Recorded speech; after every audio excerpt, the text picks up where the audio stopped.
A big part of being able to manage your time effectively is knowing exactly what you have to do in terms of specific tasks so that you can get things done when you need to. So in today's video, I'm going to be sharing with you the tools that I use so that I can manage my focus and my tasks to stay productive.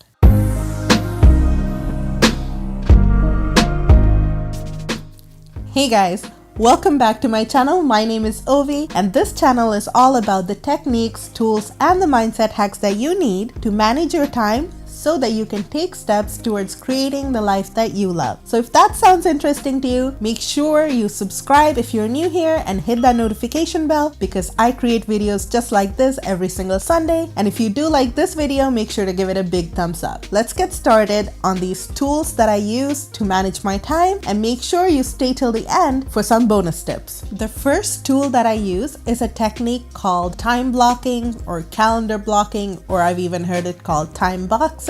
Basically, it's where you take all the tasks that you have to do and assign them to specific blocks of time. And the tool that I use to do this is Google Calendar. Now, last week I did a whole video on exactly how I do this, taking you step by step through my process. So if you haven't seen that, please go check that out. I'm gonna leave that in the description below and in one of the cards right up here. So the first tool is time blocking. The second thing I want to talk about is having a project management system. So a project is anything that requires multiple different steps, multiple different subtasks. So for example, I would never put on my planner, create YouTube video, because that is way too general. For me to create this YouTube video, it takes planning, filming, editing, actually uploading it onto YouTube and optimizing, and then finally promoting. And even within those categories, there are multiple different subtasks. If I just say create YouTube video, I'm not able to accurately plan for that.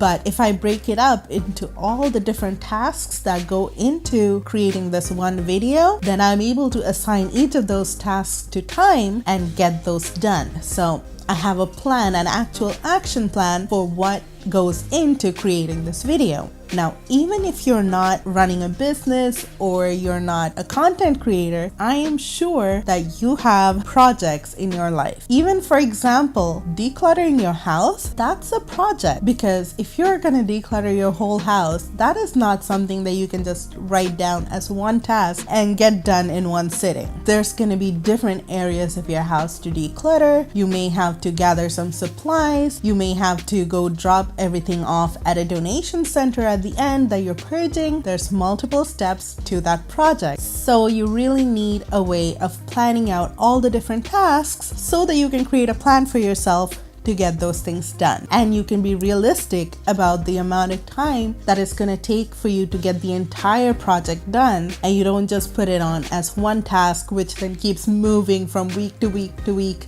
in your planner because you didn't realize exactly how much time all the different steps in this process was going to take. Now, the tool that I use for this is Asana, and another very popular similar application is Trello, and you can even do this in your paper planner. But the main thing is to take those projects and break them up as much as you can into the smallest tasks that you can plan around. Now, if you want to see how I use Asana, if you want a tutorial style video on that, then leave me a comment below and I would be happy to do that. So we've talked about having small manageable task lists. Now, on that note, my bonus tip for you is to have checklists for those routine things that you do every day, every week, or every month. So for example, I have a monthly refresh checklist that I use every single month to reset and review the past month and set myself up for the upcoming month. Now, since we're nearing the end of May, in next week's video, I will be showing you exactly what that looks like and going through my monthly refresh process. So if you want to see that video, make sure you subscribe and hit that notification bell so that you can be notified when that video comes out. If you enjoyed this video, make sure to share it with a friend. Join me on Instagram, on Facebook, and Twitter to keep in touch throughout the week between these videos. And thank you so much for tuning in. I appreciate you so much, and I will see you in next week's video.